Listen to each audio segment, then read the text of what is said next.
Shit Post Boys Podcast, episode 11 or 12. World may never know.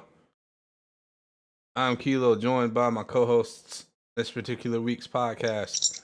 Nine Deuce, as always, my brother in arms from across the world on the other side of the planet. What up, though? And my other brother, who's more like a broster, Crimson Alchemist. You're... How the fuck are y'all doing this week? Oh, I thought Nine Deuce was gonna speak. I'm small, chilling, quarantining and shit. Usual. How about yourself? John, how are you doing?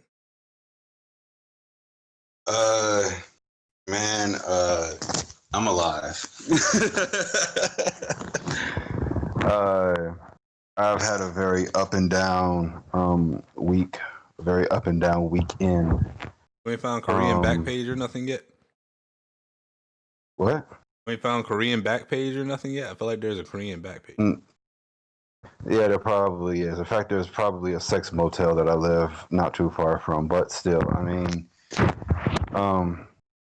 yeah, Oh boy. Huh? I said, oh boy. Don't get too excited. I just want to know how the nigga. I just want to know how the nigga deduced it. Like, this sounds like interesting just to find out how you found out. Right. Oh, somebody told me, I think.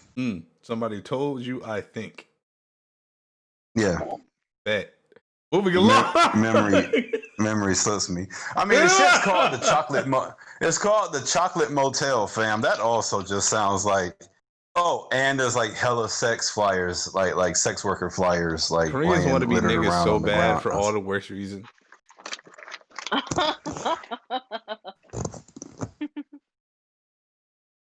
That's wild. That's a wild fucking tale to even tell somebody at some point. And then No. It wasn't a Korean that told me this. I don't know any Koreans. It was a nigga that told me this.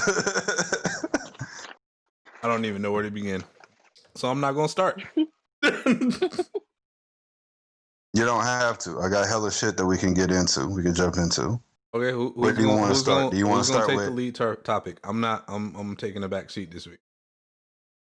Fam, it doesn't matter. Didn't you just hear me say I got hella shit that we can get into? What you want to get into? You want to get into gaming? Seat, so you can go ahead. Damn it. Okay. I'm trying to talk less on these motherfuckers. I got to listen back to this bitch every fucking time we upload it. And every time I'm like, dog, stop fucking talking so much. Okay, fair, fine, fuck it. Guess what? We the Shit Post Boys. Let's kick off our gaming segment with a gaming related shit post. So as we all know, fucking PS5s, Xboxes are out now. Xbox Series X, Series S, whatever the dumb name of that fucking system is. It might be a good system, but the name is shit. Anyways, this dude on Twitter, mind you that his chosen screen name is Liu Kang. This dumbass nigga said, my 3-month-old son said, first of all, that's a red flag. Anyways, my 3-month-old son said, Daddy, I don't need a PS5. Use that money to buy land or get an LLC started in my name. First and foremost, okay. That sounds like a dead ass like shit post. Like, yes, I'm pretty sure he was parodying like niggas who be dead ass. Like, since my 6-month-old daughter was like, Mommy, why is Donald Trump the president? And I couldn't stop crying or some dumb shit like that. White people are fucking wild, dog. But go ahead, continue. Liu Kang is a funny ass name, though. The way he spelled it and everything is kind of. I'll give him props. Yeah. This might be a parody, but okay, we may not be shitting on this post itself, but if this is a parody of those other, posts like what you just said, good fucking job, because either way, there's some shit to be talked about here. Like, any person, I think it just fucking goes without saying that, like, even adults can give shitty advice. or not know what the fuck they're talking about, right? Yeah. But before you go down that rabbit hole, let's look at the etymology of like that particular shit posting style. I feel like it's been revived by that whole Birkin bag fiasco. Everybody was like, Yeah. don't buy her one Birkin, buy her two, or some. Don't buy her a Birkin, buy her two Birkins, or some stupid shit like that. Everybody was like, Right. Birkin bags. Did you know Birkin bags have increased in value more than the Nasdaq? It's like, dog, that's not how the fuck it works. You have to buy Birkin bags in bulk, and you niggas are saying in these exact same comments that you got to get on a waiting list to even get these shits. It's not a worthwhile investment. The entire reason that you will make more money from the Nasdaq not going up as much is if you catch it on a low ass day and you can put whatever money it is you got in there ASAP every single time it does that for a year, you're going to come out richer than if you just bought a bunch of fucking Birkin bags that hopefully will retain value, that hopefully will be available to you in the first place. It's not a worthwhile investment. Shit increasing in value does not make it a worthwhile investment. Hey, I ain't gonna hold you up. My broke ass is from 7 Mile and Hoover. I ain't never even heard of a Birkin bag until last Nigga, year. you've never had a purse. Hey, first off, fuck you. Yes, I have. That is gross. Tell us about it. You imagine Sade just walking anywhere with a purse? That's nasty. I didn't come here for this. Every time, once upon a time, you gotta think about. Once upon a time, you gotta think about. Sade was that awkward 5th grade girl who just wanted to go to the school dance. That's fucking nasty. Fuck you. That's fucked up. That is fucked up. I never gave a fuck about any of that shit. Oh man, that's funny though. That's a funny ass thought. Shit's her writing her diary. Man, I really hope James likes me. Nigga, no, stop. Stop. You're not gonna do that to my sister, dog. I actually did like a guy named James. Oh god.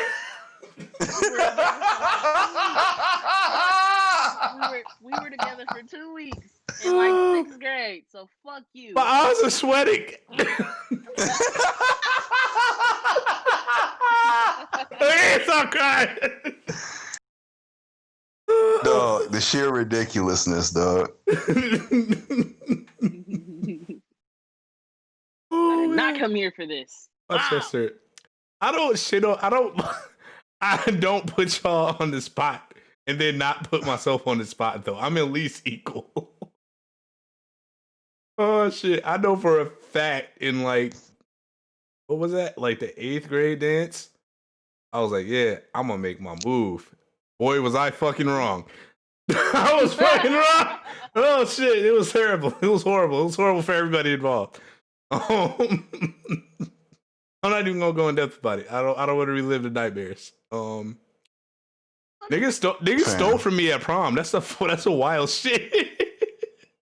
Happened at prom? Niggas stole my iPod and my fucking. I had a Windows smartphone. I had just got that bitch. I ain't had that bitch 6 months. Niggas stole that out of my jacket when I went to the bathroom. I was mad as fuck. Well, why didn't you have it in your pants pockets? Because the tuxedo pants weren't big enough to fit the fucking things. The fucking tuxedo pants barely fit my keys in my wallet and shit. I had those on me. I couldn't put the big ass fucking Windows phone that was the size of my hand in my fucking pants and not expect that bitch to go flying out. And that was back when like it was hard to find a case because it was so many phones. Like now it's easy. Like, you know, what year iPhone do you got? What size of that year do you got? Boom. What Android do you got? What year size? Like all that shit has been like uniformized and like greatly reduced in difficulty. But back then I couldn't find that shit. So I was like, the safest thing is just put it in my jacket. Nobody knows it's there. I didn't expect 17, 16, 18-year-olds at a table at prom to literally lift up my fucking jacket and go through the pockets and nobody see shit. But I was wrong. And And that, And there you have it. and there you have it. And that's why I became an iPhone user, because I was like, well, time to kill two birds with one stone and replacing these bitches. It's been iPhone ever since, actually. I got a Android one time, but like that was with my second line, so like that don't really count. That was like my backup shit. So yeah, that's how I lost my virginity, and then guys, kidding. I lost my virginity way before prom. I didn't even get laid on prom night. That's the worst part. I got stole from and didn't get laid either. Oh, that sucks. Yeah, prom was actually it was fun. I had fun at my prom. Um, my prom date was a year younger than me, so he It had was to cradle leave and robbing. go home. So he had to leave. Don't take that from this nigga. Don't take that from this nigga. Not in his current situation. Don't take Our that from current this situation, nigga. niggas was already adults. What are you talking about? It's not the same thing. It doesn't fucking matter. It does matter. No, but she told me. But she told me to call you a cradle robber the first chance that I get, and I was like, "Don't worry, I will." That's and fine, this is the but chance like, that I'm getting. That's fine, but two 20-year-olds, that's not a fucking cradle robbing. Whatever, nigga. In high Anyways. school, a year is a whole year of development, nigga. We was both fully developed. Okay, whatever, nigga. Oh, I gotta get my shit off. Anyway. Anyways, yeah. Don, how was prom for you? Fuck the prom. Continue. Okay, back to Charnay. But nah, prom was cool. It was cool. My date was young. He had to go back home. I ended up getting in a room with my two best friends. I slept in one bed with my best friend while my other best friend was getting laid. So that's how that went. Is that when you discovered your sexuality? No. When did y'all discover y'all sexuality? Like, I didn't know I liked girls until like I was 12. Like, I knew I was supposed to like girls, but like I didn't like anybody until at least 12, as far as like ants feelings. I realized I like women. Believe it or not, when I was 8, I had this one teacher, my third grade teacher. Yes. Maybe she was just pretty. She was fine. It wasn't no maybe she was just pretty. It was like, oh, she was fine. Fine as hell. I get that, but that don't necessarily define your sexuality per se. Man, like Fabio was in the I can't believe it's not butter commercials, and I was like, that's a pretty man. I was like 5. But like nah, man. Like, but it wasn't like, oh, damn, Fabio. Right, but you don't want to fuck Fabio, though. You don't want to fuck Fabio. No, but like, that was like the first like androgynous male I had ever seen before, so I was very confused. Yeah, that's fair. That's definitely fair. In the eyes of a 5-year-old, that's definitely, yeah. What's wild is that nigga was everywhere. That nigga was like on game fucking, like he was like a game like barbarian model or some shit on a game I saw up at the shop and shit. I was like, wow, Fabio was getting all the bags back then. I didn't know he had it like that. That nigga was modeling for everything. But nah, for real though, like I remember having conversations with like some of my guy friends in 3rd grade or whatever, and they'd be like, "Oh, such and such fine, blah blah blah." 3rd grade, and I would never, man, 8 years old for real, like dead ass, and I'm like, that's crazy. I'm not saying nothing, like this is not how I'm supposed to feel. Mind you, back then, you know, my grandmother was pretty much raising me at that point, and I was in church heavy, and I'm like, this is not normal. It is sin. Boy, you going to hell. Basically. Boy, with an eye, you going to hell. So, yeah, definitely kept that in. That's for crazy. A good, for a good 12, 14 years. So, yeah. That's not crazy. That's not crazy per se. Like I could see that. I could see that. But I can't say, oh, I know what it's like, but I could definitely see that in terms of like the confusion and like the bullshit that would cause. especially like at that age where it's like, oh, I have to conform to my elders' wishes, otherwise, goobity goobity. I don't like. We don't know. Like we don't know. Like when you're kids, you don't know like what's gonna happen if like people are actually like genuinely disappointed in you until it happens. Mm-hmm. In general, I don't know. John, when did you discover you liked women? I say roughly around 12. Yeah. See, 12. Like 8 seems for me a little nuts, but I can completely understand how. Especially considering blah blah blah blah blah girls are faster than boys or whatever the fuck the current acceptable response to that is. But yeah, like 12. I know for a fact it was 12 in terms of like we're adults, so I'm about to go straight to it. First, like material that in some way, shape, or form influenced me to do unconscionable things to myself was like a softcore bikini thing. And I was like, wow, that's a thing. And I'm into this. Like it was very tame by today's standards, but it was enough. It was enough at the time. This was before like we had like decent internet. Like we had like Net Zero and Juno and shit and AOL online. But like that shit don't work. Furthermore, I didn't know where to start. Like I didn't know what to do. At 12 years old, you don't really know. I didn't in the 90s, no, 2000s, early 2000s. Not fuck it up. Early 2000s, me at 12 years old didn't know what the fuck to look for. So as far as internet shit, I was above it. And it never was a thing for me. John, what was your thing? What was the first thing that made you go, oh, time to find Lubriderm? there was nothing that made me do that. Oh God, no. There was nothing that made me. Oh boy, we're about to ask the tough questions, John. About to test our friendship. Ah, shit. What do you mean? Our friendship is trash. Our friendship is trash to begin with. Help me understand. What do you mean? No, you help me understand. What do you mean? Expound. No, like, okay, I can't get into the earliest instances of this because it's mad weird as fuck in retrospect, and it involves some people that I do not wish to speak about. But well, I mean, shit. Now and this is a person I really don't wish to speak about.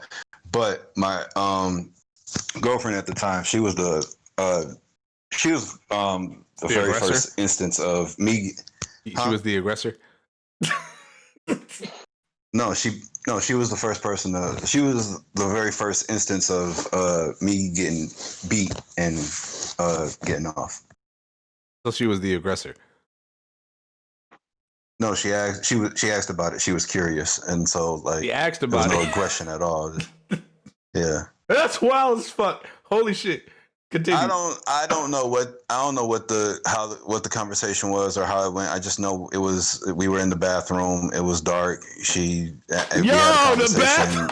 My dick was in her hand, and my goodness. Jonathan, I didn't know you had this side to you. The bathroom, you dirty boy. What the fuck is wrong with you? What the fuck is wrong with you? That's fucking crazy. Holy shit. Continue. I gotta know how this goes. That's all there is to it. Listen, fam, my sex/love life is trash. My history is trash, fam. That's all I can tell you. It's not interesting at all. In fact, it's sad and pathetic if I really get into it. Oh, it could be worse. Mine is fucking insane, and I never wish to relive most of it.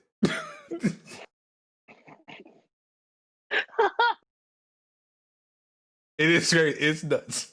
It is crazy. A lot of shit was not like. A lot of shit was like completely innocuous situations where it was just. I don't even know where to begin.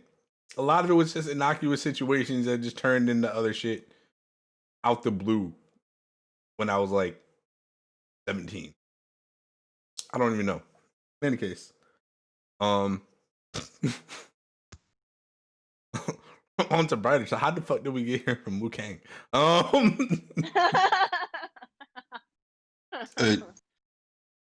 know how we got here. I know how we got here. Trying to bring levity to the situation. Y'all niggas wearing your masks still? I hope y'all niggas are wearing your masks. Yeah.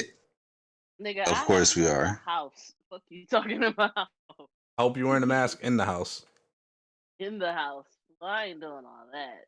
What? Yeah, I wear a mask almost 24/7.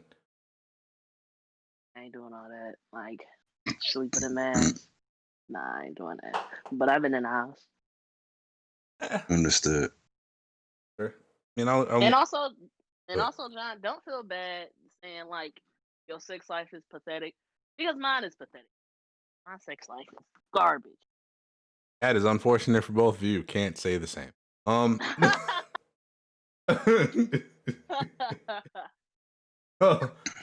that's terrible, guys.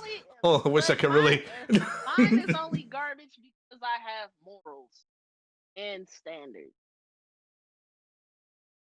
I'm old, so like I never really needed a lot per se, but like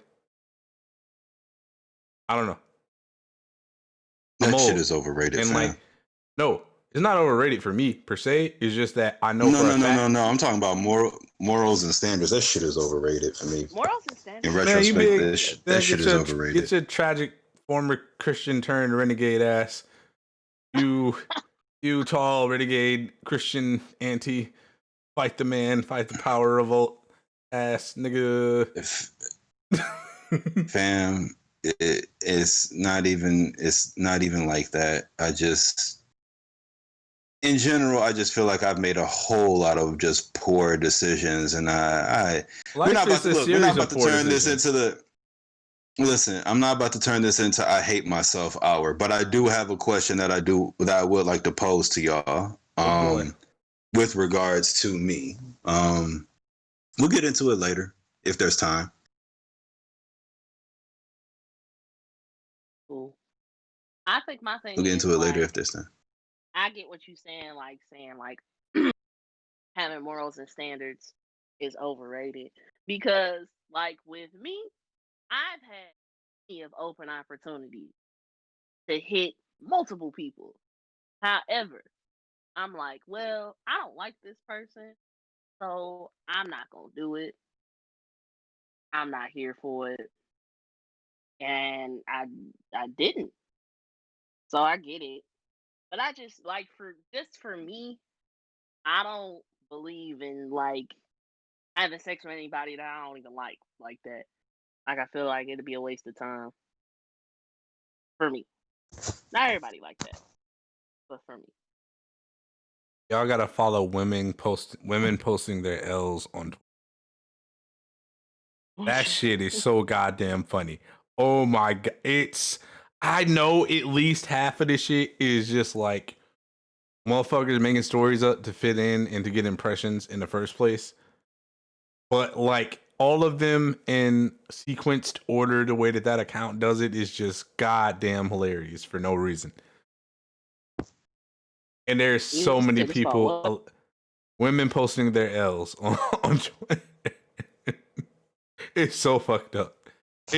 It's so much fucked up stuff on there. Like I said, I know at least half of it is fake. And we got to talk about it, and this is a great transition. We got to talk about image and how it affects how people interact with you. Because I did a whole bunch of tweets behind my hardened garden wall. That is my particular Twitter account, because it's a lot. Only sharing that shit. Either the impressions on YouTube or amongst people that I know are now about to bitch about the shit that I'm talking about per se. I don't have time for that. But no, perception, how people perceive you is way more important than how you present yourself. And I say that to say there's a hardline subsection of hardcore Meg Thee Stallion fans who are only Meg Thee Stallion fans because they feel like he's like their strange straight girl lesbian fantasy, and it's fucking hilarious every time that they talk about it. It really is. Like, their whole hard on for her is the fact that they think that men dislike her, and they're just like an icon because I have so much internalized self-hate and self-doubt that I just, everything that I think in some way, shape, or form riles up the group of people I dislike the most. I'm 100%, 1000% behind that shit. And it's weird. That's weirdo behavior. That's the equivalent of when dudes are like sending girls a bunch of money on Twitch because they think, oh, this girl is innocent. She doesn't have a boyfriend and people just pick on her all day, so I'll come save her. They're the same fucking person. And it's fucking pitiful on both ends. It's fucking disgusting to watch. I really wish people would stop doing both of these. But that is kind of her edge. Because when you think about it, every person in music or in culture in general that is genuinely good at what they do and doesn't necessarily try to like get the ire of anyone is always the person who winds up the most overlooked. When you really stop to think about it. Anybody who doesn't necessarily quote unquote shake the table or give people the perception that they're shaking the table goes largely overlooked. Like, the number one podcast on the planet became the number one podcast on the planet because everybody seen this nigga yell and scream at people at the top of his lungs till he turned purple on fucking Everyday Struggle. Notice academics didn't really do shit after that. Notice Nadeska, who was the moderator, who was the middle ground, who was the neutral one, didn't really do anything after that of huge note to the culture either. Only the firebrand, only the nigga making everybody upset was the one who was able to channel that and turn that into something else. Because for some reason, people think that he's the one to be kind of the weaponized or the personified weapon of people's anger and or disgust towards like young stupid rap niggas. Basically, like, people rely when shit happens, people rely on Joe to be the one to say like wild disrespectful shit, right? Mm-hmm. Yep. And a Meg album is not a Meg album without some kind of reference to basically making a simp nigga simp, like making a simp nigga simp and like talking reckless. Like, that's her thing. And she's at the top of her game as it stands, right? Her closest counterpoint for the most part that you could possibly say as far as like a male rapper is DaBaby, right? To an extent. Okay. You could say they kind of came up at the same time, had similar career trajectory, blah, blah, blah. And the entire hype around him was that he was beating the fuck out of rappers and everybody else who popped up. But then that shit started getting old. And then he slapped a woman or whatever the fuck happened. And everything just went the other direction slowly but surely as far as like his popularity. He's still on some big records, but those aren't the records that people are necessarily looking forward to anymore.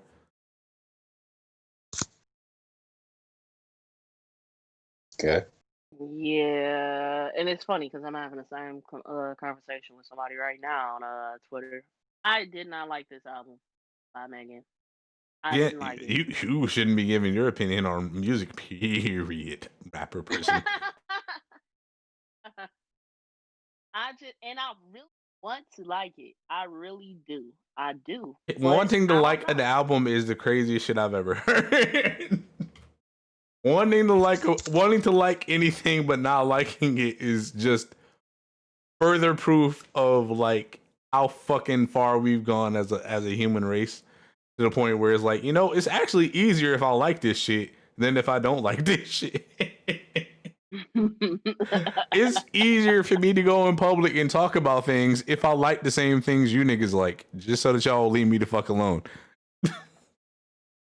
Because if I say I don't like it, there's a problem. But if I do, Right. but if I do like it, but just not as much as you, it's still a fucking problem. Oh, of course.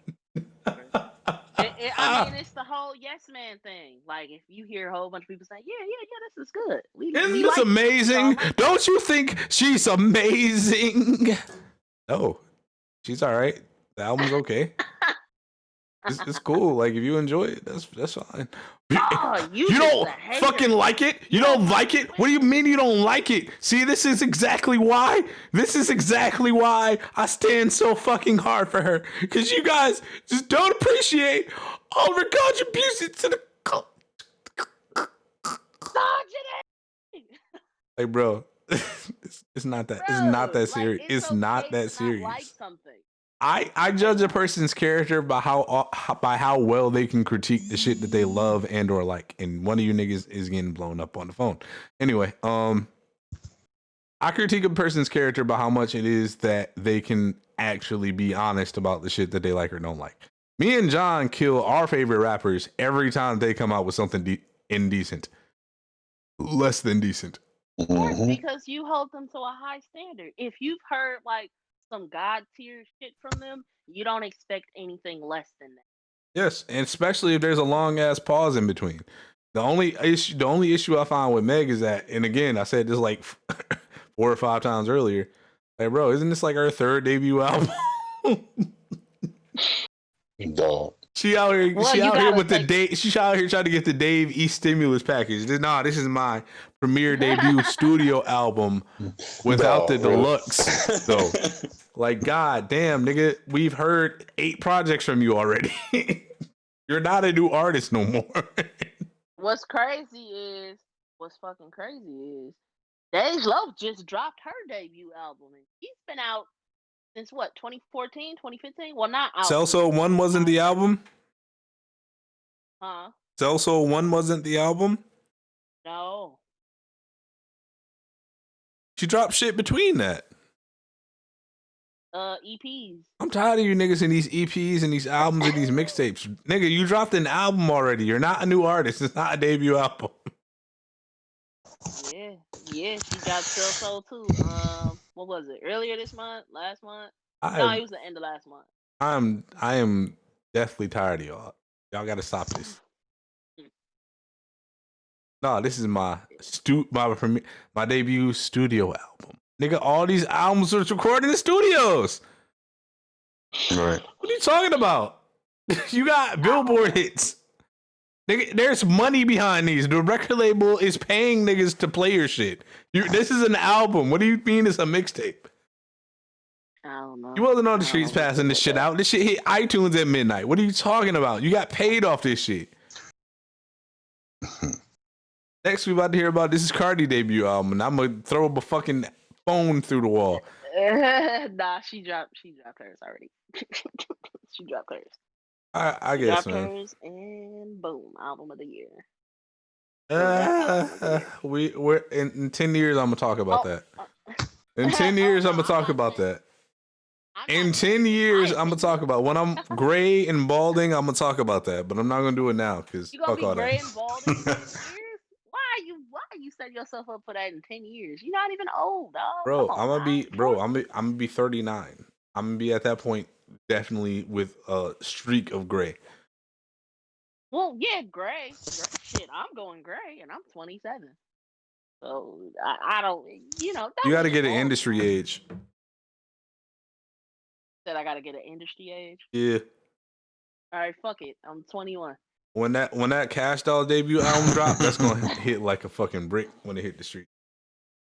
Wait, she dropped her debut album. Is she? She dropped it this year. Are you sure? Yeah, she dropped it earlier. Have you talked to her management about that? Have you talked to her management about that? When that Sato debut album dropped, dog, that shit gonna be crazy when his debut album dropped. Dog. He's not done with his album too. Bro, when his debut album dropped, y'all ain't never heard no shit like this before. I don't even know what to do no more. We going off.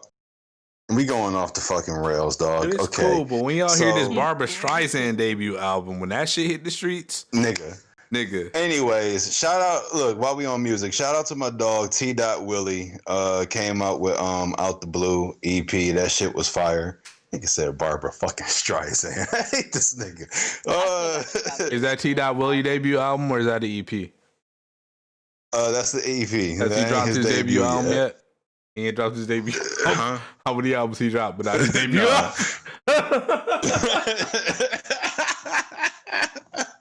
Man, peace to my dog T. Willie. That Out the Blue EP is fire. But when that Killer Mike debut album dropped, nigga, bruh, I don't like Killer Mike. That's a great artist right there. He gonna go places one day. Look, anyways, dog. World MC Team Backpack. That soundproof. I don't want to talk about that. I don't want with, to talk about that. I don't want to talk about that. I want to talk about that. I don't want to talk about that yet. I don't want to talk about that yet. Okay, fine. Fuck it. But we are gonna talk about that. Fine. Okay. But when that Three Stacks debut album dropped.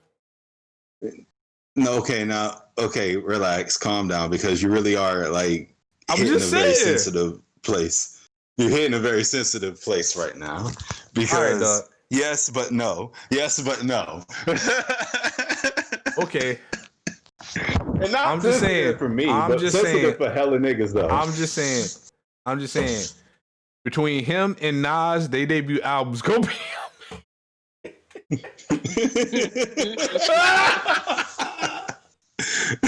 Dog, Nas dropping a debut album now is crazy as fuck. Illmatic was just a mixtape. Niggas lost their mind over the mixtape. Bro, wait till Beyonce and Jay-Z drop their debut album. Boy. Bruh. Y'all thought the Carters was the album, nigga? That was a warm-up. What are y'all talking about? Y'all don't even know what's coming. Duh. Y'all got no idea what's coming from them. Hottest duo ever. Dog. When Destiny Child bounced back with a brand new debut album, though, that shit gonna be crazy. That's gonna be crazy. Between them and Currency debut album, I can't wait. I cannot fucking wait for a debut Currency album. That nigga done dropped 8,000 albums. Nigga. That nigga's dropped an album. That nigga dropped the album before this podcast started. It probably got the next one ready to go as soon as this bitch end. That nigga Currency will drop an album every quarter, every holiday, his birthday, his mama birthday. You don't even piss Currency off. He got a whole diss album waiting on your ass. What? Dog. On a Tuesday, just because. Dog.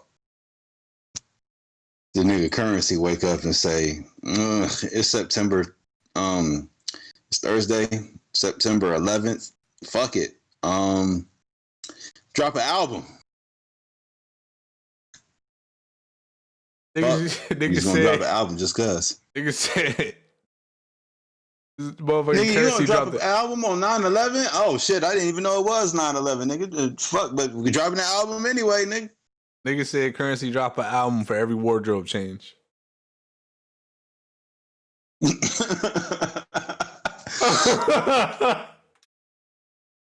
I'm sick of shit. I'm sick of music shit. I'm sick of weird music shit that I can't quite understand why it's being done that way. Okay, well, before we leave music, can we just acknowledge that DJ K Slay is the shit? Like now, like then, DJ now, K and forever. Is the nigga, like the last living, breathing A&R superstar. Dog, like the man put out a song, but I don't think there's any Khaled song that's come out in the last 3 or 4 debut albums that Khaled is. Okay, so listen, the whole shit with K Slay. I was not going to bring it up. Oh, you was gonna bring it up. I knew as soon No, as he I said wasn't. that you was gonna bring it up. I was like, "He about to get in it." No. Charnay about to get in her bed. No, I wasn't even about to. I actually forgot about it, bro. I've debated this with you already, so I'm gonna debate you with this live as well. Wait, what? Wait, what's going on here? Go ahead, get your shit off. Niggas. And it's one cipher. And that shit You was fire. And you was only able to get one woman? One. Okay, yeah. Now that's the only one gripe that I had. That is the only gripe that I had. That's the only gripe with it that I had. Y'all suck. No. Because that whole Because time I'm gonna say the truth after y'all done capping. Wait, hold up. I'm gonna say the truth after y'all done capping. Go ahead. No. Watch your mouth. Listen. Go ahead, get your cap off. Because when that happened, because when that happened, I was like, who the fuck is this interrupting Dave East like this? And then when I seen Shorty, I was like, oh, I'm not mad. Then when I heard what she had to say, I was like, oh, I'm really not mad.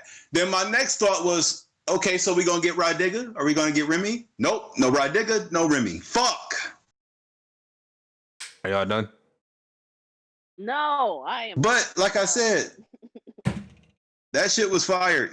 Now we gotta let Crim get her shit off though. We gotta let Crim get her shit off. I'm listening. It was good. I did enjoy it. I especially like the fact that Royce was the one that ended it. I couldn't have. Yes, I loved it. Better person. I loved it. I love that Royce ended it. Shoot, and I was also like, damn, Crooked wasn't in here. Damn. Okay. Or Conway? He couldn't get Conway. He got Benny. He definitely should have got Conway on there. But yeah, man. Like only one woman. I'm just like, come on, man. You couldn't get Young and May. You couldn't get Rhapsody. Come on, man. Are you done yet? I am done. Go ahead. John, you done? I got the strongest feeling that K-Slay is. I got the funniest feeling that K-Slay is not big on the Rhapsodies and shit like that. I disagree. If I'm being completely. I disagree. If I'm being completely honest. But I disagree. But hold on. Okay. Before you get into what you're about to say, let me acknowledge that while the presence of women in hip hop has grown and it has become greater appreciated. It has grown? Yeah, it's grown. Oh, you about to keep capping. Go ahead. No. Get the fuck out of here.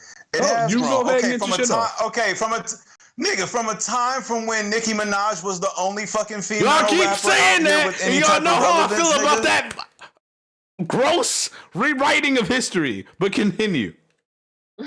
Nigga, again, from a time when, yes, and even before that, there were even more women and there was even more respect for them and they were even more present. Yes, we still have a way to go there. But Nope.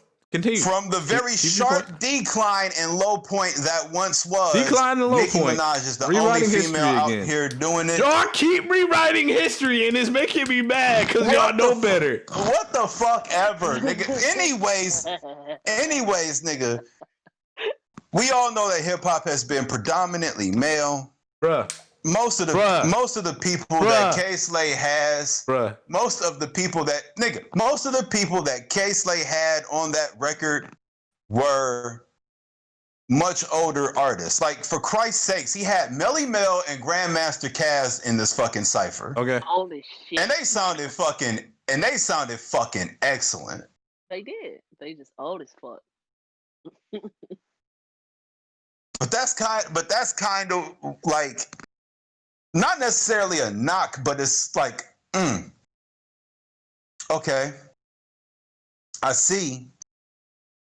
But in the same token, there's also more space for more shit. I mean, 50 people, that could have been a little more diverse than what it was. Period. Not just white in the women right now. realm of gender, but in the... What the fuck? Okay, this nigga has a point that we apparently are not looking at or whatever. This nigga has a very strong point he wants to make. Maurice, get your shit off. Are y'all done? Are you sure? Yes. Okay. let me start with the important shit here, right? Which which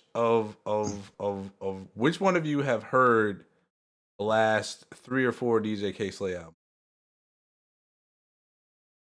I heard bits and pieces, not in its entirety though. Bits and Any pieces. of them. Bits and pieces. Not I. Yeah. Maybe 1 or 2 songs off of each, maybe 3. 1 or 2 songs off each, maybe 3. Okay. As far as DJ K Slay, who do y'all off top associate with DJ K Slay? New York niggas, just in general, New York niggas. In general, but if I had to like pinpoint a specific person, I would say Fat Joe. Fat Joe, Paris Squad, New York niggas in general. Yeah. Okay. Yeah. Okay. Within that, who would y'all say off the top of your heads, is the biggest female rapper from New York? Remy. I agree, Remy. You niggas are high. Or Nicki. Aside from your niggas are high. Okay, all right. In terms of popularity, Nicki. No. Well, okay, big. Okay, when you say biggest, y'all forgot about Cardi B that fucking quick. You said who? Y'all forgot about Y'all forgot about Cardi B that quick. Oh, nigga, he wasn't about to get Nicki nor Cardi B. That's not who I was talking about. Right. I'm talking about No. You said a very important sentence right there. Say that sentence again. What? Say what you just said again. He wasn't gonna get Nicki or Cardi. Mm-hmm. Why do you think that is? I don't think that they would want to do it, honestly. Why? I'm not sure. I don't think they would want to do it because it probably wouldn't matter to them.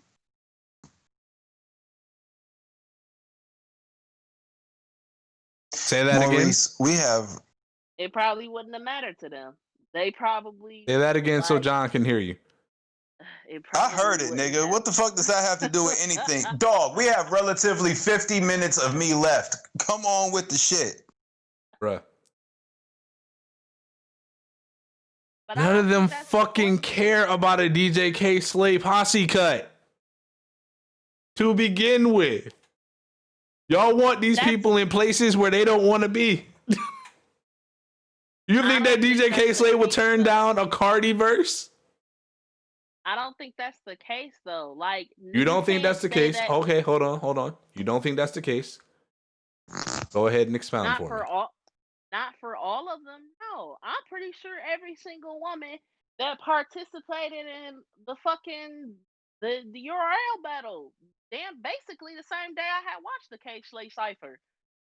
I'm pretty sure any of them could have been a part of that shit. Could have or wanted to. Either or. Like, why wouldn't they want? Have you heard any of them complain about it? I don't follow any of them. Have you heard any of them mention DJ K Slay? Do you think that all grievances get aired out publicly? Hell no. In the era of niggas oversharing their fucking miscarriages, yes. Yes, what are we talking about? Yes. Y'all on the same internet as me, right? Yes. I get what you're trying to say, fam, but I think differently. Here's my thing. Here's my thing. Conway is on that album still. He's just not on that song. Right, and then there's also other women that are also on that album, but they're not on that song neither. Yes. Yes. Here's my thing. Y'all know for a fact that rappers get scared, right? No. Of course. Nigga, you know rappers get scared. Rappers have been saying for I don't know years, that. literally, there's verses that never got out that they did for people that never saw the light of day because either the label took them off them records, the artist took them off them records, or et cetera, politics forced them to take them off them records. Right? I don't know what that has to do with being scared, but okay. That has a lot to do with being scared. If you take a nigga off your record because you're not feeling how aggressive or how good they performed on your record, so you took them off, that's fear.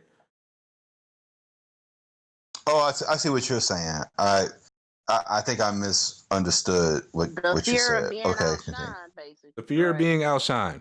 If you hear a record Artists right now, taking if a nigga other calls you artists off of a tomorrow, record. Okay. if a nigga calls you tomorrow right now, let's say that you already established, a nigga calls you tomorrow and they tell you 4 killers who have less tenure than you, who are currently more popular than you, and are currently on the uptick while you're on the downslope, and you don't really care about this culture like that, and they tell you 4 killers are on this record and we want a verse from you. Are you gonna do that shit?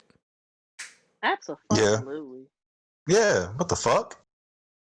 Who are you versus who they are? Nigga, I'm the legend. Nigga, I'm 9 Deuce. What the fuck? I do this shit in my sleep. But do you understand the disconnect? I get you. You niggas have been doing this shit for free for years. You niggas love this shit. I love this shit. I love this shit. I love this shit so much. I didn't write a verse in years, and I still wrote a verse for that 8-bar challenge and killed that shit. I never mentioned that. I've never said those words out loud, but I killed that shit. I know for a fact I killed that shit. Because I love this shit. You did. I love this shit. These motherfuckers don't love this shit like that. When they hear that they're gonna be on a track with fucking Styles P, fucking Wu-Tang Clan, fucking Benny the Butcher, fucking all these high rapping niggas, and you only got a very short period to perform, and you gotta get that shit out on top of all the other bullshit you gotta do that's not even rap related, because you gotta do so much shit that's not rap related to stay relevant and stay in your corner the way you want to. No, they didn't do that shit. No, they wouldn't do that shit. And even if they wanted to do that shit, if they're an artist that's that big, it's 8 niggas that you gotta go through before you even get to them, before they even hear about the opportunity to do some shit like that.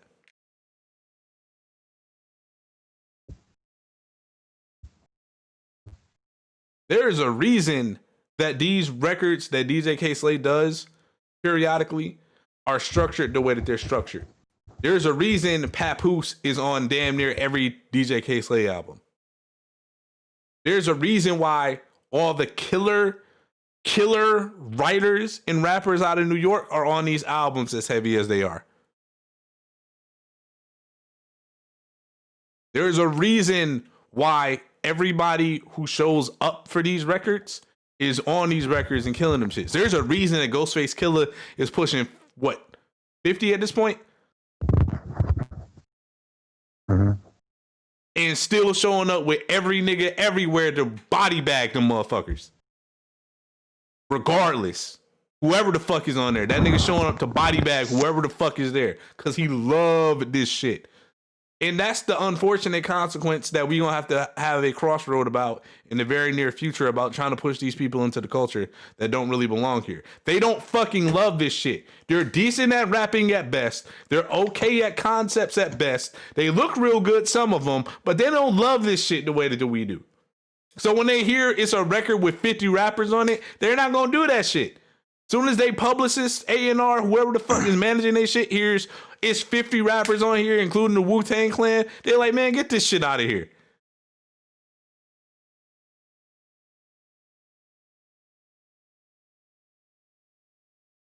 Truthfully, if we're going to talk about the truth in regards to these things, I'm not saying that's the case with Rhapsody at all. I think that Rhapsody absolutely could show up with these niggas and body bag at least half of them. We've seen her body bag niggas who are way above the common grade as far as rappers go. We seen her put Kendrick on the ropes in his prime. We seen her body bag Reason just now on his album. In my opinion, we seen her go for bar with Mac Miller, Absol, all of them niggas. Yes, I feel like Rhapsody would fit here. At the same time, we've also seen a radical change in Rhapsody's image, right? And that goes back to our earlier conversations. I think that if in some way, shape, or form, somebody who wasn't DJ K Slay put together a similar record where they wanted all the women rappers on it, it could possibly happen. But even look at the BET Hip Hop Awards. They didn't even really get like the women rappers to rap for the women rapper cypher music video thing they did that wasn't quite like a cypher per se. It was more so like like that. It was weird. I never talked about it because I didn't want anybody to take it the wrong fucking way, but it was fucking weird to me. Like, it didn't need to be this soft, overproduced thing where it's like we're gonna get all the singers who kind of rap to come and rap when we got all these motherfuckers over here who can rap. If we wanted to do a women's cipher and we didn't have to do it over fucking another 90s fucking R&B sample like half the music that exists today right now, I don't feel like we needed to do that. I feel like there was a better way to showcase women who are actually spitting by getting women who actually are spitting and putting them in a room and letting them go the fuck off. Putting Armani Cedar, putting Rhapsody, putting Meg, putting all these people that they keep saying can rap and put them up against some motherfuckers who can rap, who are also women, but they're never going to do that.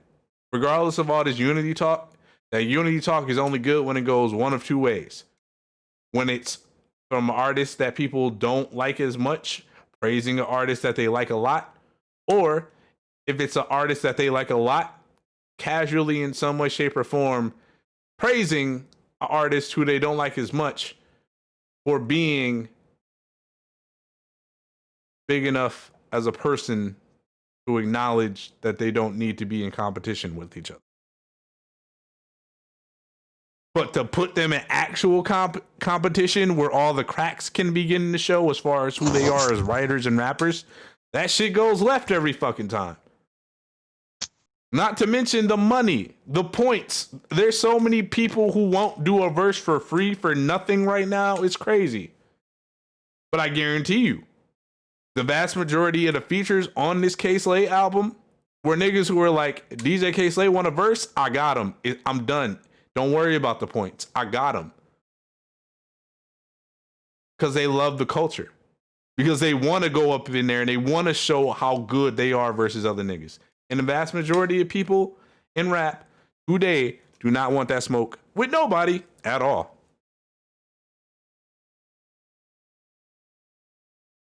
To me, that's the reality. I know my reality is not the one overall point in all of this. And I know that there is an important conversation to have about moving forward as far as like the inclusion of women in like rapidy rap shit. But as everybody can really deep down acknowledge, women in rapidy rap shit don't mix.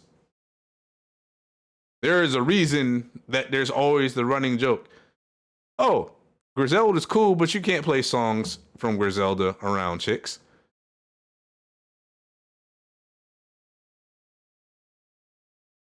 That's not weird to y'all? That's unfortunate because I know a bunch of women that actually like music by Griselda. The whole Yeah. thing with Slaughterhouse, probably the best collective of rappers ever, was, oh man, they can't make songs. All they rap about is rapping. Niggas who never heard Truth to Truth.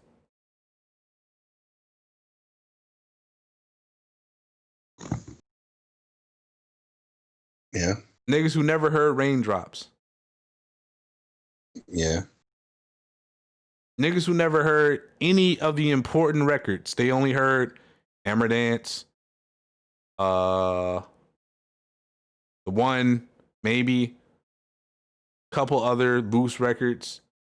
Like, there's still a stigma around rapping well within the rap community that has to be overcome before we can even talk about inclusion or diversity in the rap community. As John and me have said multiple times, Ritz is probably one of the best rappers of this fucking generation as far as if you look at his fucking track record of excellent album output. You said who? Yes. Ritz. Ritz. Formerly with Strange Music.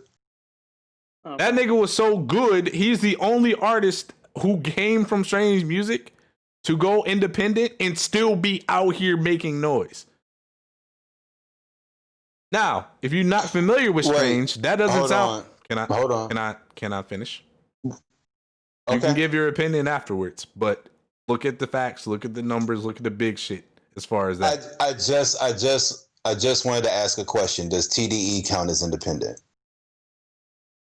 TDE does not count as independent. TDE barely counts as TDE anymore. When you really stop to think about it. Oh, well, damn. When you think about the magic of the early, but yeah. To continue with Ritz was so big that Ritz on tour with Tech felt like Tech head co-lining with Ritz. That's how much energy you would see from the crowd when that nigga is on stage. And that's why he's still able to do his thing independently now. That's why that nigga has regular digital content that goes out that people go crazy for. Thousands of people. He's in the conversation of best rappers of this generation. Mac Miller was in the conversation of great rappers of this generation. Mac Miller wasn't appreciated till he was dead. Which sucks. Ritz is on the opposite end of that spectrum. Ritz got clean already. It has been making music clean for 2 independent releases. It has been doing Sobriety Saturdays damn near every week, talking about dependence and getting over this shit. And it's not spotlight. We don't spotlight good shit in this culture to begin with. So it's very difficult. Yes. So it's very difficult for us to even begin to talk about some of the vulturism within the fucking community that comes with the idea of, oh, if we just have more representation of people, and it's like, not so much, because we still have a foundation that is fundamentally fucked up as a consequence of all the record labels who have so many hands in the pot, and there's so much fucking money in this shit that we don't even stop to think about, like, wait, there's already niggas in here who have done 10, 15 years as far as a bid doing music, who have been successful at it, who don't necessarily get the greatest light or greatest shine about it because politics. And that's not even to speak on just Ritz. That's to speak on a whole host of motherfuckers who've been doing music for a very long time, who probably haven't gotten the proper respect or haven't gotten the important fucking shit. It's fucked up when Raz Simone can make 8,000 billion trillion albums of great quality music, and the first time that he's in the New York Times is because they think this nigga is a fucking warlord during a fucking riot in Seattle.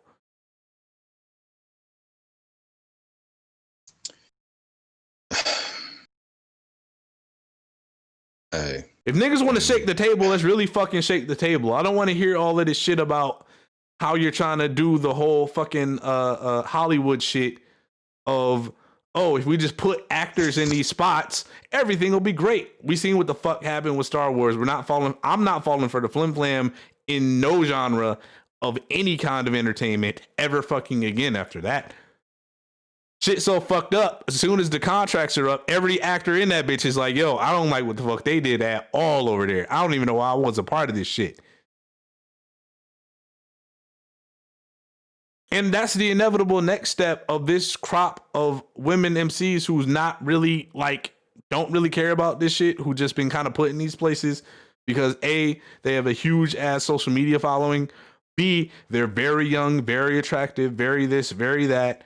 And they don't mesh well with what the heart of the culture is, because that does put in perspective, like, okay, we're focusing on women MCs, we're putting them up on a pedestal now. But at the same time, here we are, a big, gigantic posse cut that is not in any way, shape, or form as progressive as the culture says it is. And when we really stop to break down all the faults of what it is we're experiencing from the industry at that level, I can't fault K-Slay. I can't fault whoever is K-Slay's A&R if it's not himself, as far as like why he didn't get these people. Because I can completely understand why he didn't get these people. This shit doesn't matter to them 9 times out of 10. It doesn't matter to them. Nobody in their camp is like, man, you got to go do that GJ K-Slay shit. I'm positive there's nobody in Griselda saying that you have to go do the GJ K-Slay shit. But I'm positive every nigga in Griselda is like, yo, niggas over there rapping, let's go. Right. Who? The beat? This shit fire. I'm about to throw some shit on there right now. Yeah. I like that type of energy. Like, we don't see that nowhere with the people that they keep trying to prop up. I don't want to mention nobody's names and single nobody out, but we can look at the output from these people and tell. There's a reason that they sound uncreative, uninspired, and keep putting out albums amid. There's a reason why they have to drop a video with literally every single. There's a reason why they got to hop on the internet every 5 seconds. There's a reason that they got to get sponsorships from all the typical sponsorship spots and not getting sponsorships from anywhere else unless it's somebody who's like, hey, this is a big enough star that we can work with them. And never mind all the other shit that they're saying that we've killed niggas for over the course of years consistently about, but we're making an exception this time because their star power is so huge.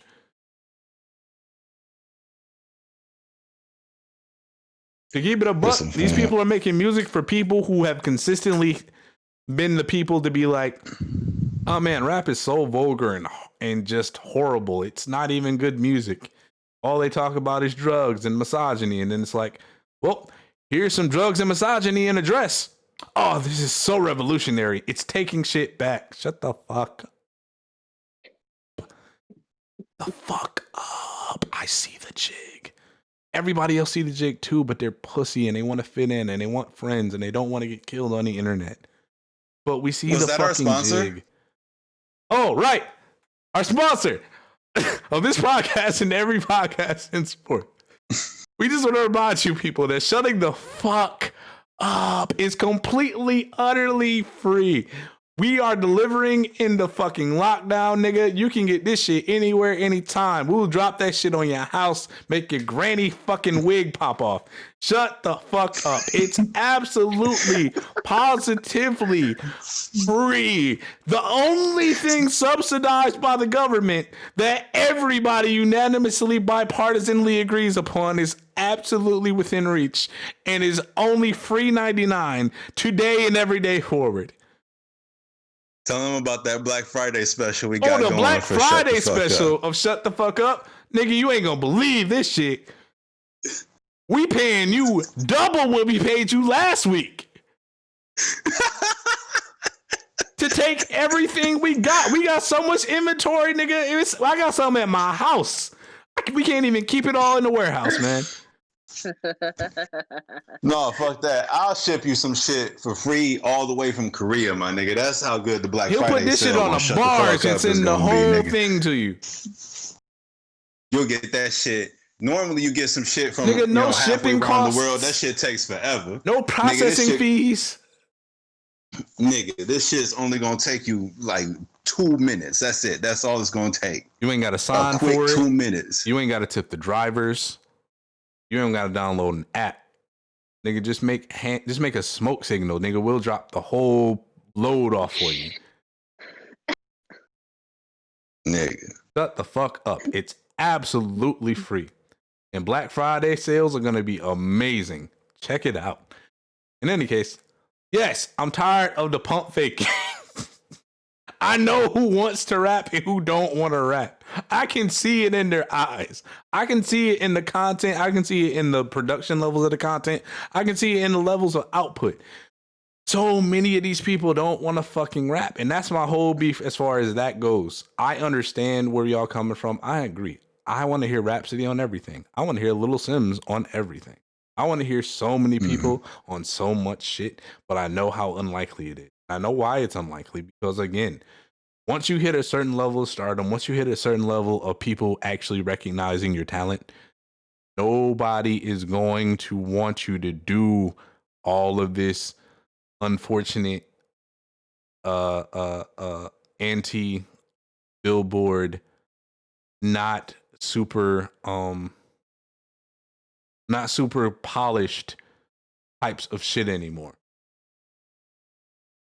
They don't want Meg on a track with Joel Ortiz. They don't want Cardi on a track with Benny. At least not right now. Benny's on the uptick. Benny is breaking the simulation in some ways.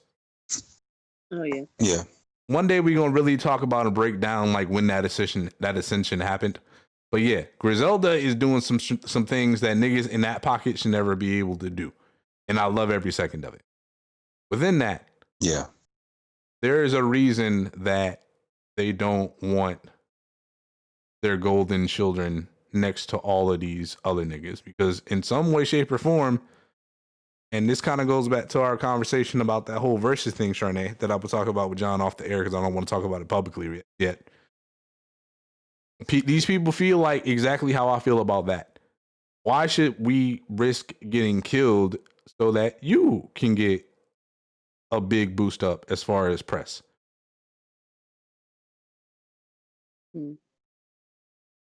That's where a lot of this shit comes from.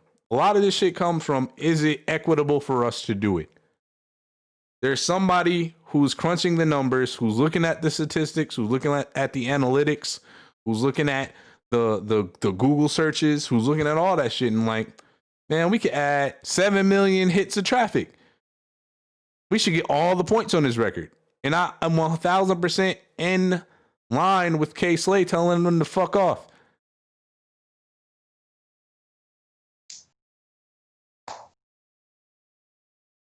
You remember why Worldwide Choppers 2 only had 3 niggas on it, John?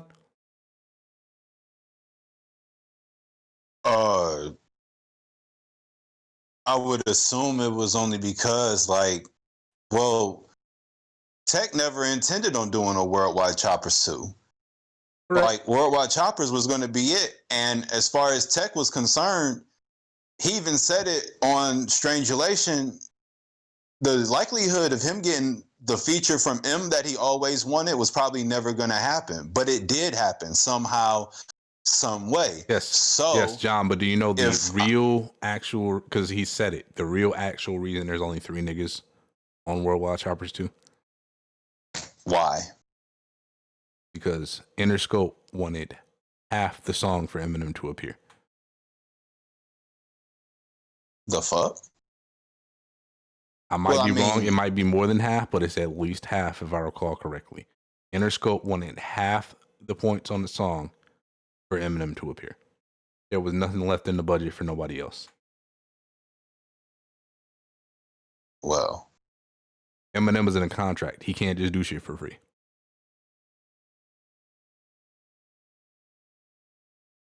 And that's the part of the industry that's fucked up that they don't talk about because, again, it's kind of in the contract. Okay. Understood. And that's why when these records happen and y'all are like, oh, these people should have appeared. I'm thinking and I'm looking at where they're signed. I'm thinking about what their budget is as far as like putting together a DJ K Slay album. I'm thinking about how many people that's going to feed as far as like that, the people who are really fans of that genre, of that corner of rap. And I'm thinking about how much of that money has to now go towards the budget for an album of mid from somebody who I really don't want to hear a verse from.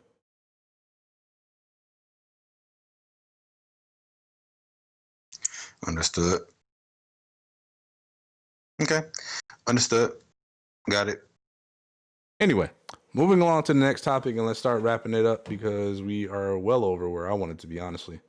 I only wanted this to be like an hour-long episode, and I went on a fucking rant, and now we're at hour 15. Okay. Was there anything that you wanted to bring up? Anything I wanted to bring up independently? Is there anything I wanted to bring up independently? Everything else? No, not in particular. Okay, with that being said, then, like I said, I have a question I have for y'all. Since there ain't been a whole lot of focus on self, and we were talking about perceptions and shit of that nature, I have a word and I have a definition I would like to share with you all. I think I know what it is. Paranoia. Wasn't going for that, but go ahead. Okay, yes. Paranoia. A mental condition characterized by delusions of persecution, unwarranted jealousy, or exaggerated self-importance, typically worked into an organized system. It may be an aspect of chronic personality disorder, of drug abuse, or of a serious condition such as schizophrenia in which the person loses touch with reality. Here's a simpler definition: unjustified suspicion and mistrust of other people. Here's my question. Am I paranoid? Hell yeah. Yeah. Yes. Absolutely. Good talk. I had the funniest fucking feeling that was gonna happen. I had the funniest fucking feeling that was gonna happen. But I know full well that we are going to have. That comes with the territory coming from where we from and with our upbringing and with our experiences. And so Renee talked about this the other day, or not talked about it, but she posted something that resonated with that a little bit. What was it? It was like, I'm a nerd, but I'm a nerd from Detroit. I fight or some shit like that. That's kind of what it is. When you quote unquote weird and you from the hood, yeah, you're gonna be paranoid because you're getting it from both sides. You're getting the fucked up parts of being in the hood and being impoverished and being at the bottom rung of society and feeling unloved, unwanted, uncared for, etc. But as soon as you get into polite society, and I think that's the main thing that you're going through right now, you don't know how to switch out of defensive mode. So people take offense to it. Not even necessarily like hard offense, but they're just like, I don't want to upset this person. So I'm going to be as reserved with this person as humanly possible as to not upset them. But also, because you're a nerd, motherfuckers think they can fuck with you. But also, you like weird things. So even the people who wouldn't necessarily fuck with you are not going to fuck with you because you're into weird things and they have a closed mind about it. Mm-hmm. But you also got a violent streak because you have to defend yourself. So yes, you're paranoid. I'm paranoid. You're also the tallest person in that country right now. So. Literally. Unless Yao Ming just touched down.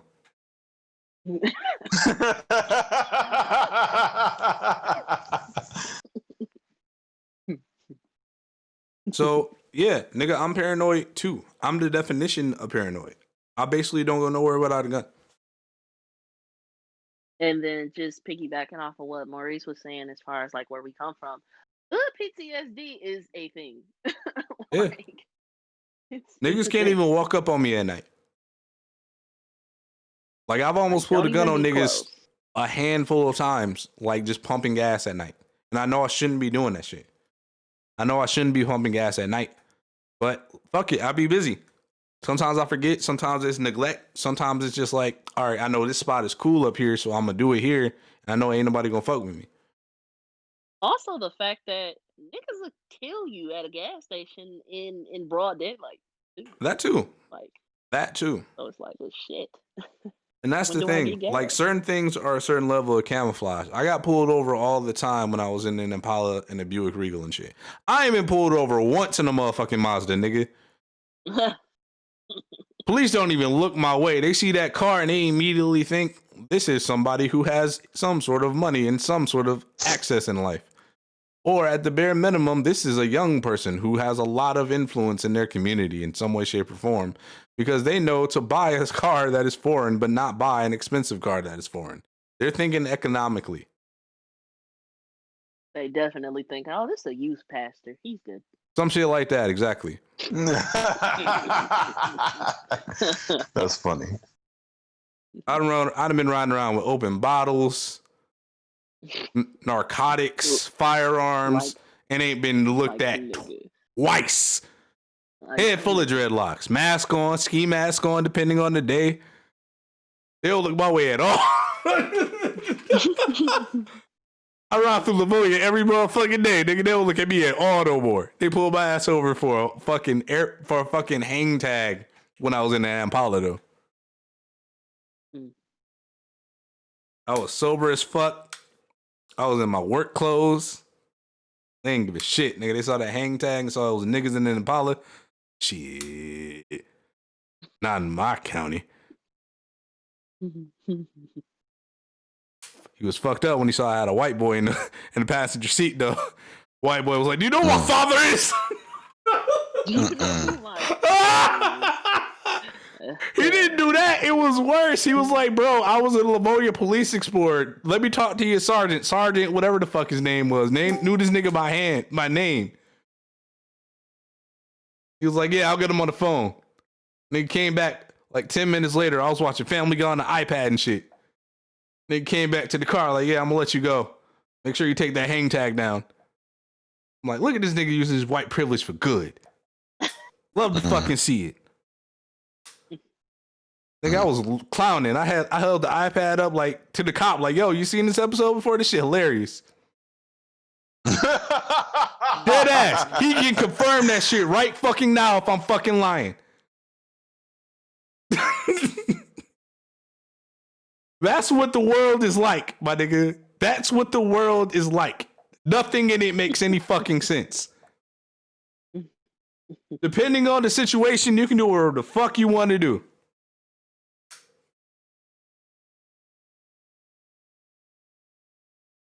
That's life. Anyway. I've had some crazy ass moments that in retrospect seem like terrible fucking ideas. But somehow the universe was like, "Nah, we ain't gonna fuck him over today. We'll get this nigga later on." We'll catch him slipping some other day. The universe don't even be catching me slipping. 9 times out of 10, like when I was really like doing quote unquote bad shit, the universe didn't catch me one time. My life didn't start getting like hectic until like I was on the straight and narrow path, and it was just like little tiny bullshit that I wasn't expecting at all. That just came out of nowhere, like, blue. See, caught you slipping. Basically. Do we want to talk about these video game system shortages? They're not shortages. Niggas are just buying them all. There's plenty of these fucking consoles. Niggas are just hoarding them. And that happens with everything of value. And especially in a down economy like it is right now, like niggas are trying to make a buck. I respect it, but at the same time, it's kind of ass because like you fucking up some kid Christmas. It's very ass. Reselling culture is just whack as fuck. I don't fuck with it. It's trash. You buying up all these and shit, and then you taxing motherfuckers $1,000-$1,200 for a game. People who don't got it, people who hearts are such in the right place, despite that their mind is not in the right place as far as like spending that much, because they just want to have a good end to the year. Kids who've been in the house all fucking year, and you taxing them double, and they don't got it, and it's a shutdown, and this shit is booming again, and they probably lost loved ones this year. You're fucked up. But I understand. Absolutely. But I understand because you could be having just as rough of a year, and you could finally be coming up right now.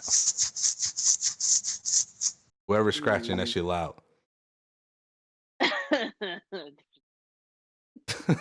What? Nothing, dog. But my thing is this: if you're able to buy all that shit in bulk, like buy multiple game systems, you're not that bad off. You're not. You might not be that bad off, but like niggas go in and pools on shit like that. That shit. Like broke niggas will pool like their money to do that shit. And that's not to say I gotta stop using the term broke niggas because people have taken broke niggas to a whole nother level and made it like a negative thing. But like it's just a state. There's broke niggas, there's rich niggas, there's live niggas, there's dead niggas, there's crazy niggas. There's cool niggas. The dog. There's hungry niggas. We get it. Like broke niggas shouldn't be a derogatory thing, but people have made it derogatory. Anyway, my point there is that like Yeah, that's a thing. As far as like motherfuckers aren't doing this on their own. They're doing this shit with a network of other niggas who are trying to come up because like shit bad. I relate to that shit right now because I'm doing bad. Like I'm doing. This year has been fucking rough. Like even having a job like I got right now, like this year is fucking rough. For a multitude of reasons. Every time I'm about to come up, there's some shit that comes and just knocks me down 8,000 fucking pegs, and it's like I can't get my shit back together. I've been trying to get my shit back together for the better half of 3 years now. Tell me about it. Like at the end of 2017, like when I quit my regular job, and even at my regular job, like I was taking losses because I was commuting so far. I was taking losses mentally. I wasn't sleeping, shit like that. But like, dog, I've been broker than I've been in my entire life the last 3 years because they just been like, the first 2 years were important because the first 2 years were me really experiencing shit like outside of the ivory tower that I had been in for so long. So like that was growing pains, that was whatever. 2020, I was fucking ready and on it. Then 2020 happened. At the top of the year, shit was going great. Like I had a gig that was doing numbers, everything was good. COVID happened. Fucked that all up. We had a great idea of what the year was going to be like for Soundproof before we even wound up having even still a great year for Soundproof. But I wanted Crimson by the end of this year. Man, tell me about it. I wanted Crimson by the end of this year. I wanted Mark to have a deal somewhere for at least the beats. Mark wound up knocking it out the park as like the fucking Soundproof MVP this year with his output. That shit was crazy. Just everything he's been able to do has been amazing. Despite the fact that we've had this shutdown, despite the fact we've had this lockdown, despite the fact we've had all these setbacks. But I'm tired of being broke. I want to make money so bad. I just want to be able to afford shit again. I want to stop waking up and thinking like, fuck, what am I going to sacrifice this week in order to make sure that ends meet this week in order for me to get my shit together? Like not having your shit together ruins everything else for you because I can't really enjoy stuff because I'm like, fuck, I absolutely have to go to work tomorrow. I don't get PTO. I absolutely have to go to work tomorrow. I don't get PTO. I absolutely have to work. I don't even know if I'm going to get unemployment because unemployment has been used by everybody all motherfucking year. And that's not a knock on them. That's what it's for. But our system is so shaky and so limited that it's not even certainty that I'm going to get the money when I need the money. There's shit I haven't paid for in months. I just don't fucking got it. And everything else has been money going towards like, fuck, how do I start getting some more money in this bitch? And that's where I'm at with it right now. Like I'm hustling harder than I ever have in my fucking life right now. And I'm still down, but it is what it is. Speaking of which, wish me luck. Of all the up and down shit that happened this week, I had a conversation with a guy, and I might have some shit coming. I might have some shit worth being excited about by January. I'm not 100% sure. It may happen, it may not happen, but fingers crossed, prayers up, wish upon a star, lucky rabbits, four-leaf clovers, all that shit. Whatever it takes, I'm hoping that I'll have some shit to be excited about by January. Closely related to that, I just made a couple of investments. I might have to make one or two more, but I might be developing the space that I've been wanting to develop for a long ass time now. So there's some good news there. I'm with it. Good. I'm with all of that good shit. I'm adding shit to the basement slowly but surely. I'm thinking about what the plan will be for down here in the grand scheme. thinking about soundproofing things. I'm thinking about walls going. A lot of shit. I'm thinking about better insulation so it's not cold as a bitch when I'm trying to record. Thinking of a way to get all these goddamn spiders out this bitch. Around whenever I'm recording, trying to find some fucking. I don't know why, but the image of a bunch of spiders in a web just going gangland, nigga. I don't know why, but that shit just bothers.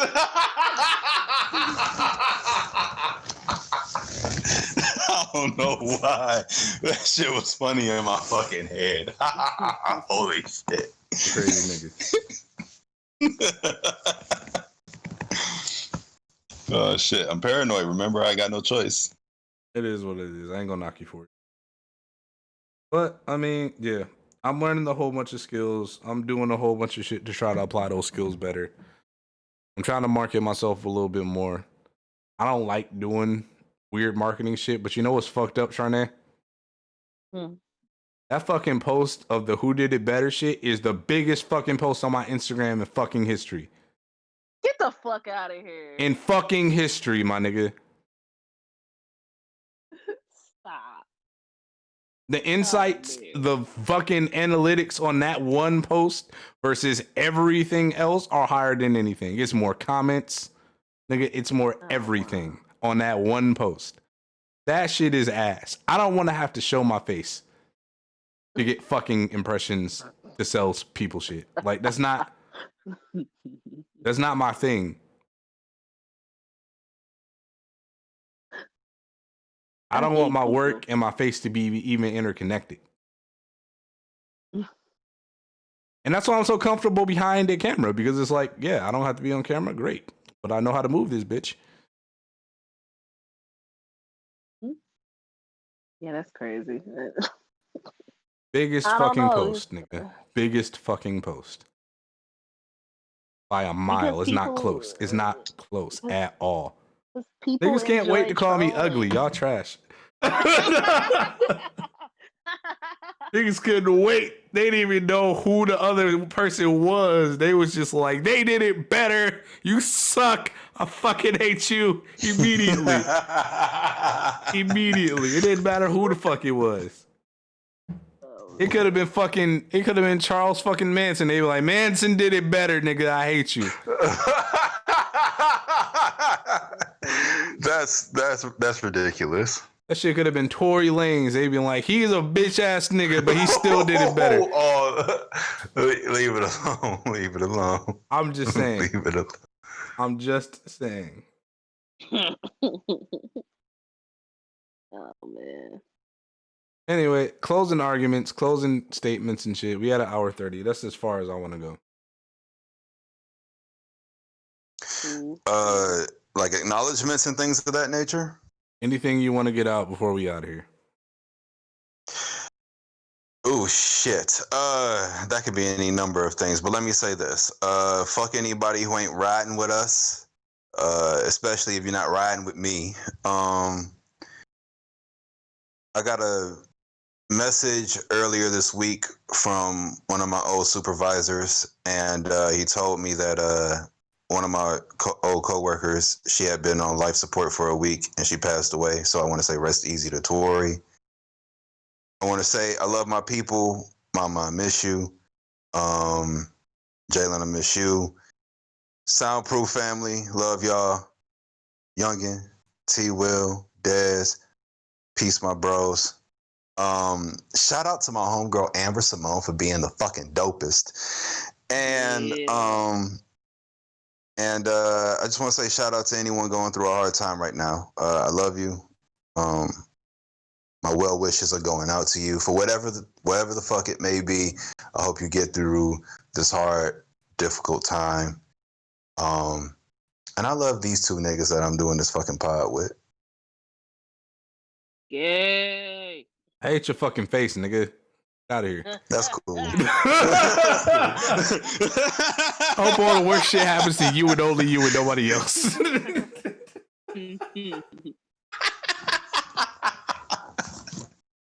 I wish you ill, Ice-T.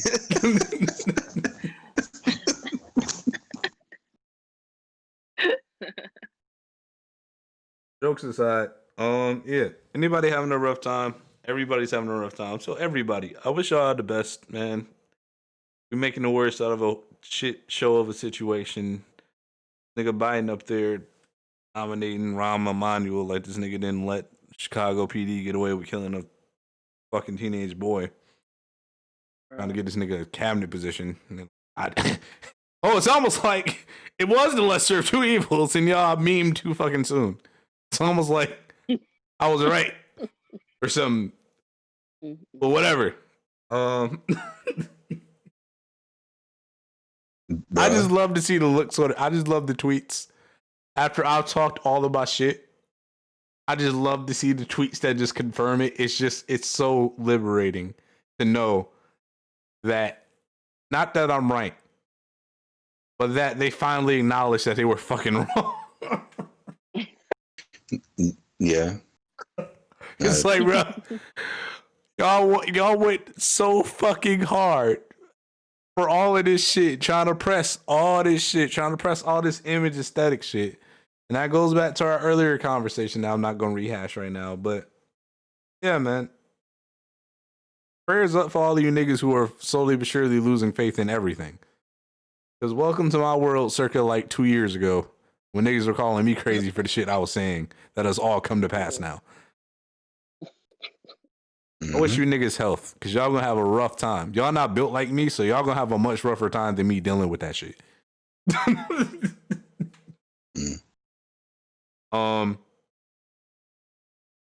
Yeah, man. I don't know. I don't really have necessarily anybody to shout out per se. Obviously, everybody in my family I try to treat like family, for lack of a better phrasing. Which is funny because there's some members of my family I just stopped fucking talking to. No point. Absolutely pointless. You know, I wish that everybody takes this time that they got to sit down for a little bit, just reflect and build and think about doing some shit they enjoy. Like, I got paid to do some shit I actually enjoyed today. Felt great. I haven't felt that way in a long time. You know, I was still obviously fucking nervous about it because, oh man, I'm on my own. There's nobody to blame if I fuck up. Like, you know, I wasn't super comfortable with the tools I was using just yet either, but like, I feel like I'm a lot better off than I was. Like, I was so fucking paranoid. I went out and bought shit that I never fucking used before, learned how to use it like an hour before I got there, still learning how to use it, like messing with settings and shit. But, you know, it is what it is. Yeah. Grenade, you want to get your shit off? Yes. Make sure you guys follow Kilo at XLOGRAM. Make sure you guys follow the Great Nine Deuce at 92EUCE Instagram.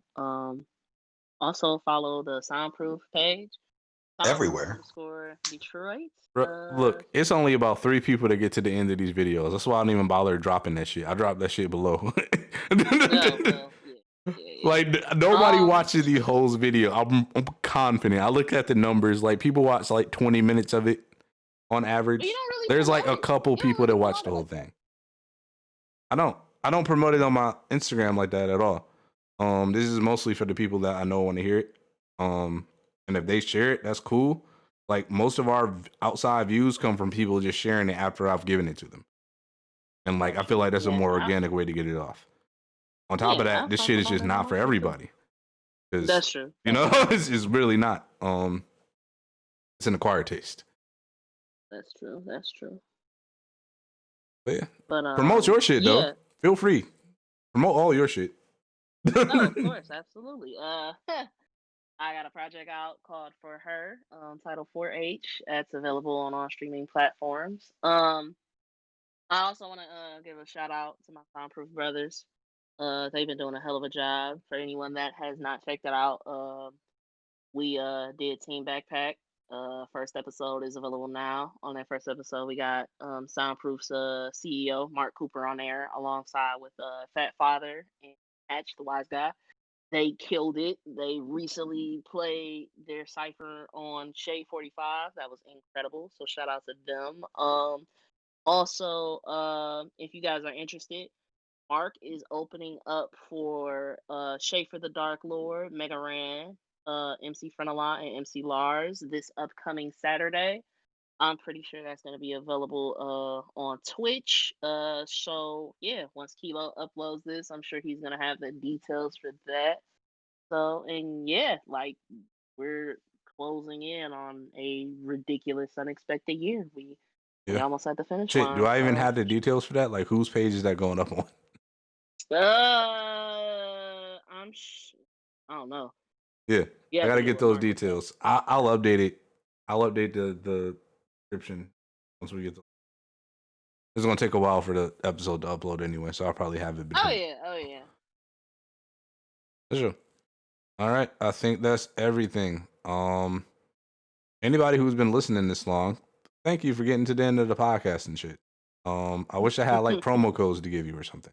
I need to talk to Destroyer about putting promo codes, getting promo codes from. Yes, absolutely. That way I can give back and I can promote and I can get people to fuck with the guy. Absolutely. Yeah, we should do promo codes for a bunch of shit. We should do a soundproof black. Sounds like a group meeting. Soundproof. Yeah. Soundproof Christmas special, holiday special, Kwanzaa, other thing, the Jewish thing special. Hanukkah. Holiday. I was about to say Chanukah like a jackass, but it's Hanukkah. Oh my god. Yeah, that's coming. We got to develop that, but that's coming. That'll be something. I don't know what it's gonna be, but it'll be something. It'll be something. Shit. It'll exist. How about that? Right. It'll exist. It'll be available somewhere. Indeed. All right. Keep in mind, I am not a photographer. I'm a tall nigga with a camera who you can book for your various activities.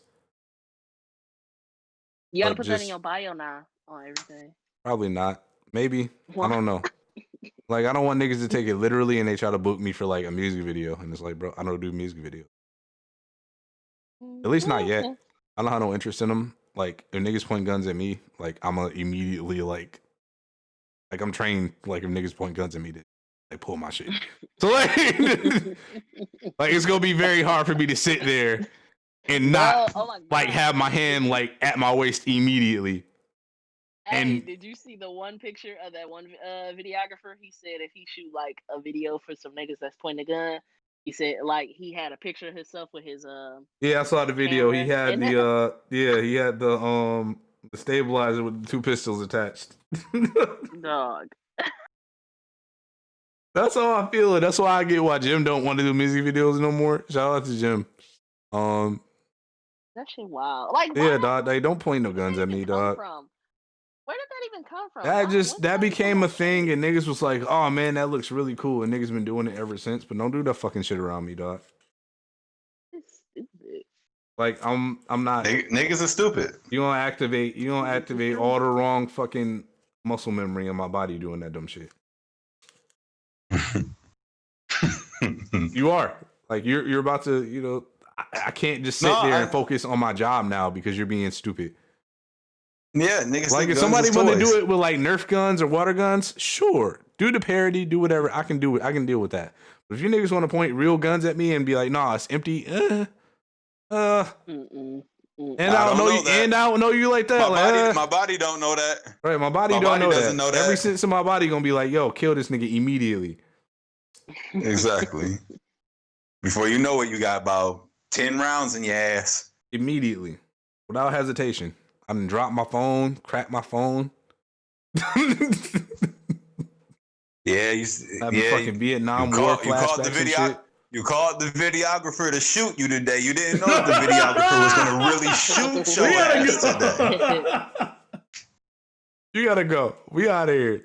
What are we titling this episode? Shaking the table and shit. Shaking the table and shit. Was I shaking the table though? Yeah, a little bit. I'm gonna listen back. Yeah, a little bit. I'm gonna listen back. I will listen back, and I hope it's not too bad. Because some episodes I'll be like, oh man, what the fuck was I on? I don't be remembering shit when I'm impassioned. I don't remember shit at all. Anyway, Shitpost Boys episode, whatever the fucking episode this is. I appreciate everybody who's been listening thus far. Continue to practice proper sanitary habits. Wearing a mask that covers nose and mouth. Staying out of public if you can fucking help it. Not hitting your kids in public and shit because they're gonna be screaming. And if they're screaming, that means that water droplets are gonna be flying everywhere. And nigga, that's probably hazardous. So stay away. Stop doing that shit. Like, I know holiday season had people on edge and they just be like short tempered, but like that's the worst possible shit you could do.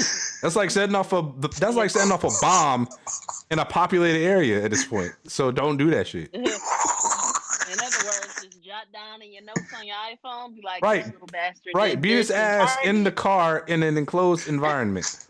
Please do not beat your children in public. If the nigga's crying in public, please take the nigga out of the store. This is not for my health. This is for your health. Anyway, I'm about to play the outro music. Y'all know what to do. Shitpost Boys podcast. Blah, blah, blah, blah, blah. Thank you for coming. Wish you all a very Merry Christmas if I ever decide that I'm not going to podcast for a little bit, which is probably unlikely. But anyway, yeah, we're out of here. I'm about to play the outro music. Boys and boy with an eye. Shitpost Boys. Yeah! Let's go.